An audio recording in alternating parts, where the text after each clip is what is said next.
Same episode con. Good evening.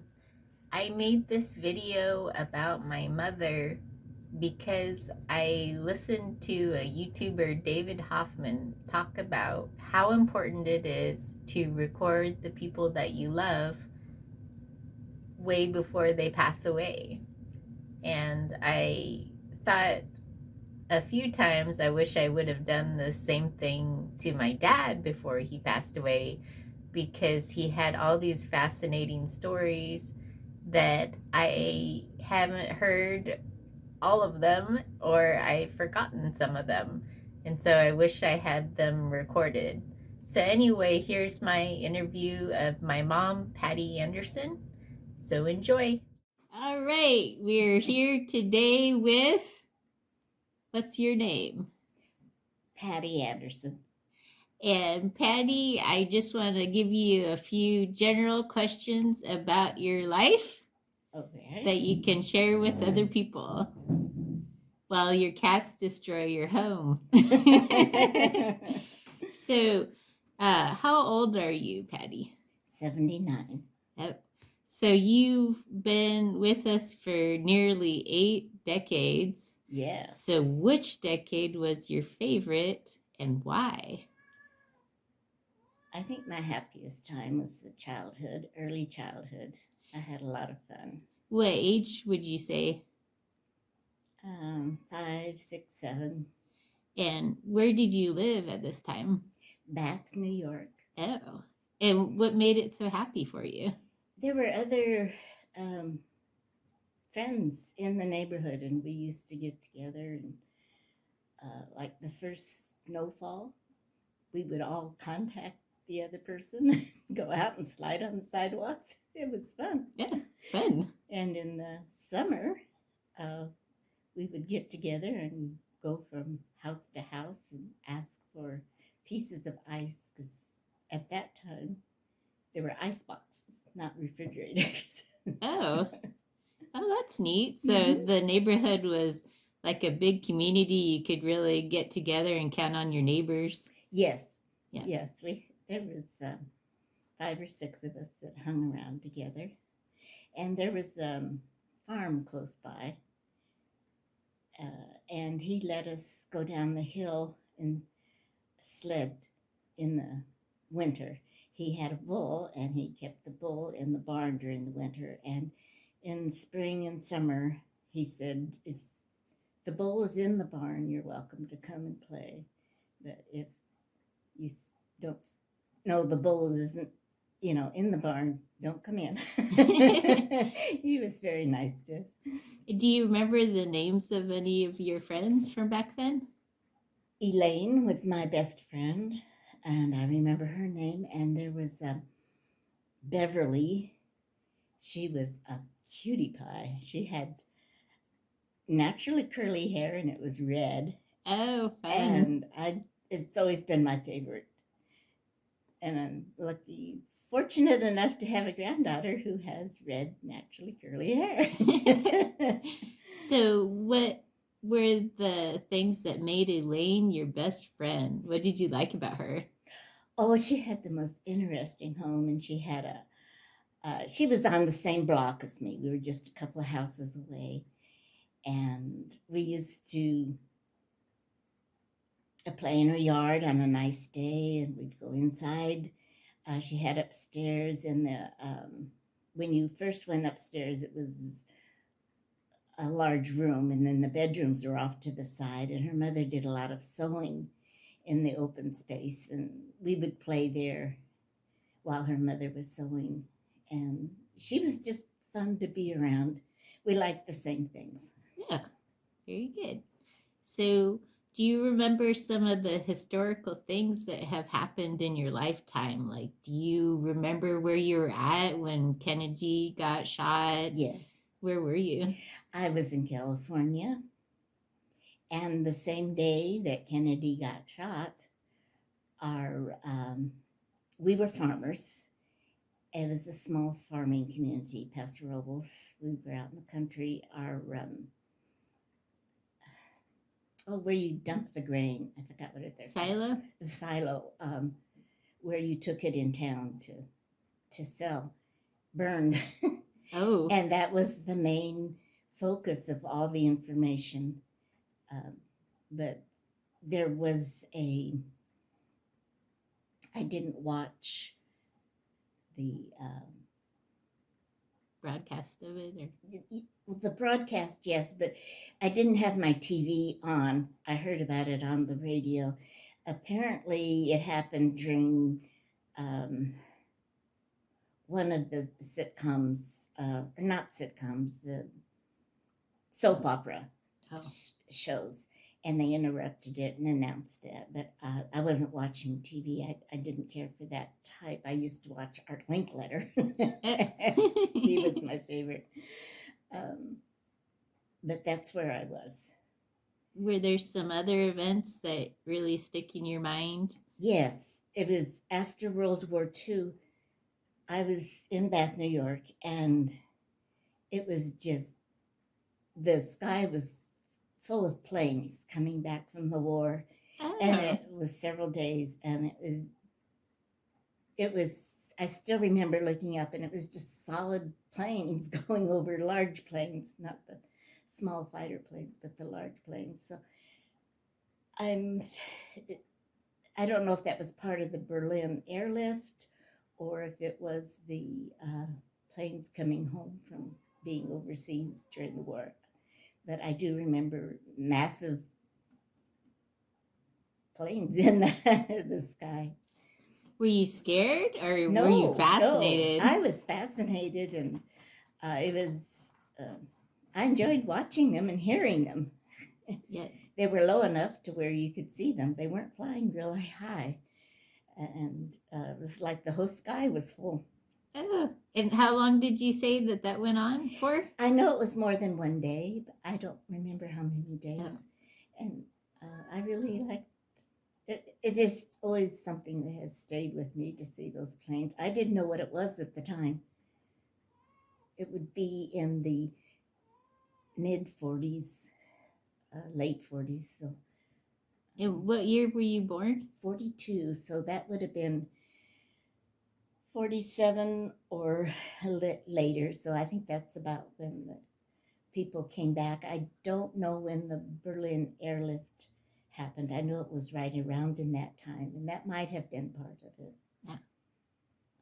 Anything else that was a big, important historical event that you remember?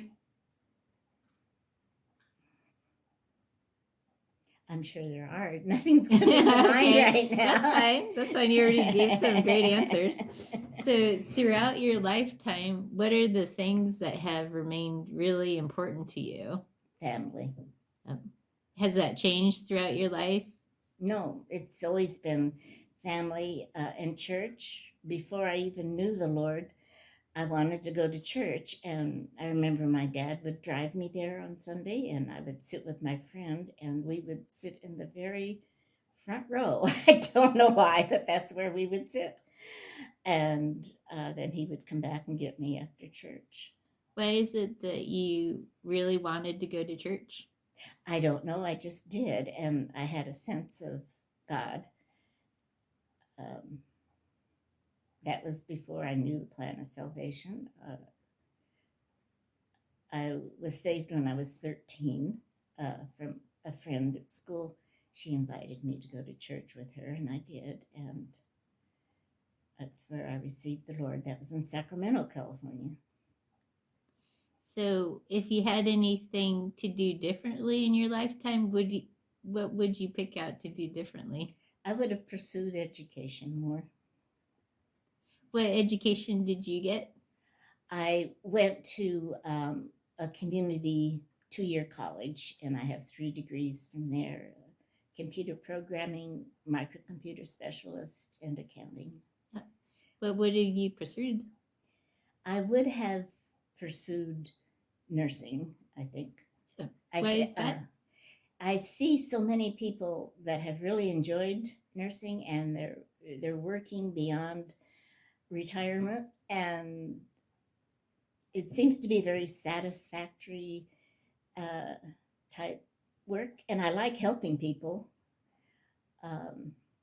So I've regretted that, and I also had an opportunity to learn to play the violin, and I didn't follow through with that, and I've regretted that.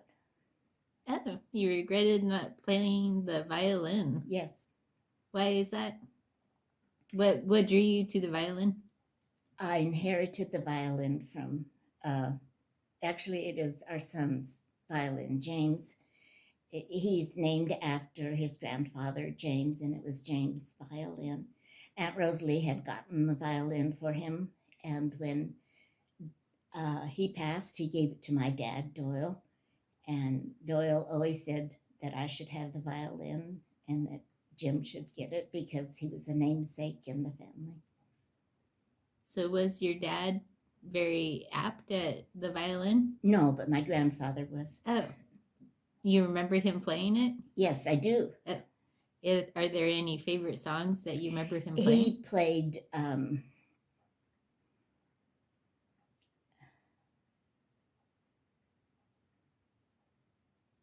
Amazing Grace. He played Amazing Grace quite well. And I think that was the song he played when we visited him and Grandma.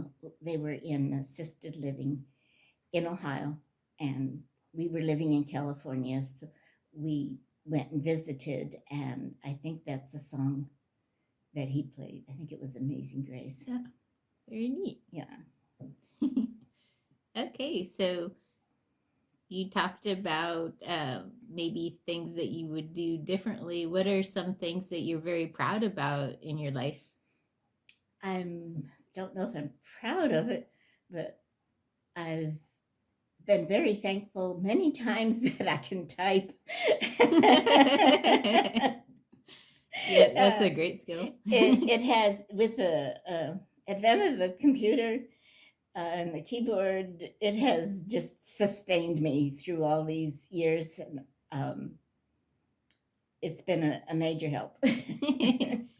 So what's some advice that you would give to people who are just starting out in life, some things that you've learned throughout your life? Don't assume. Every time I'm disappointed, it's because I have assumed. I look forward to things. I think they're going to happen. And I've also learned that because something is available, sometimes people think it always will be, but that's not necessarily true. You, Corrine, and Eileen, there was a sweet Christian lady who taught art. And so I took you there after school. And sometimes we didn't feel like going, but I had in the back of my mind, so many times we think it'll always be there because it's there now and it's been there a while. And shortly after you completed your lessons, she retired. So it wouldn't have always been there. Right. And that is what I've learned. And I've learned so many things. I love working with people. I've learned listen to them. A lot of times people are upset, and if you just let them air it and show that you understand or that you care, whether you understand or not, just that you're listening, that seems to be what they needed. They just needed someone to listen to them. And if you can help them in some way, fine. If not, the fact that you listened seemed to be the most important. And I didn't know I would have wanted to go into nursing as much as I have now as an older person. I enjoy math. That's why I went into accounting and computers. But I think I would have felt more fulfilled with helping other people. I like to help people. So sometimes it's difficult to know what to do right. with your life. There's so many advantages nowadays. Okay. And out of all the presidents that you've seen, which one was your favorite president? Eisenhower. Oh, why was that? I just liked the way he talked, and he understood things, and he seemed to know what was going on. He did give us a warning that if someone was going to try to take over the United States, they would come in through the health department. Oh, And that was, I'm not sure many people remember that.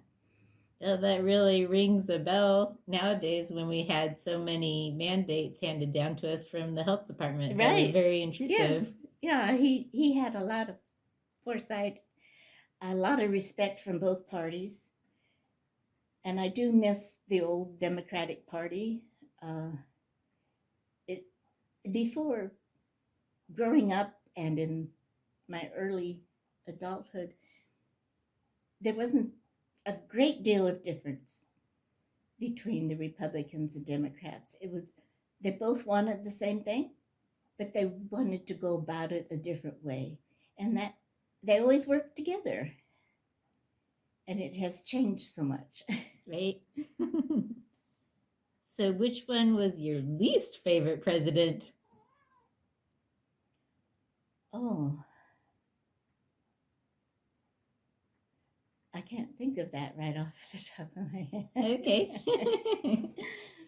All right. What is your favorite holiday? Easter. And do you have a favorite Easter? Do you remember a favorite Easter where it kind of what happened? In Bath, New York, we had a late snow, and I had always gone outside to find the Easter eggs, and I wanted to go out, and Mom kept saying, or Mother, we didn't say Mom back east, we said Mother. um, there was snow, so she said the bunny hid the eggs inside, which he did. And I found them, and later on I went outside and I found some eggs, and my dad had put them out there for me. Cute. I bet that made you very happy. It did.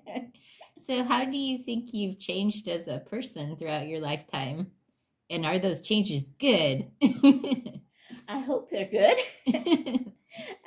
I keep trying to follow the Lord. I keep learning new things about Him. I follow different preachers on the radio, and I get new insights out of the same verses that I'd known. It seems like we have a great deal more knowledge nowadays.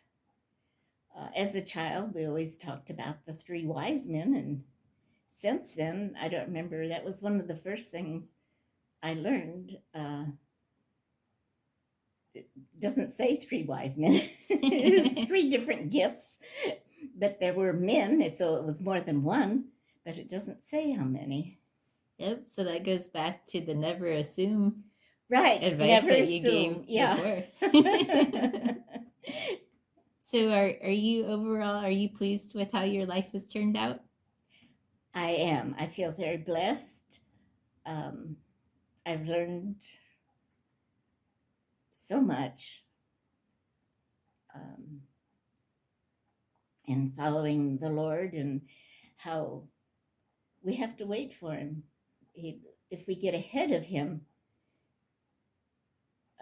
even though we think we're doing what He wants, He does want it, but the timing needs to be right.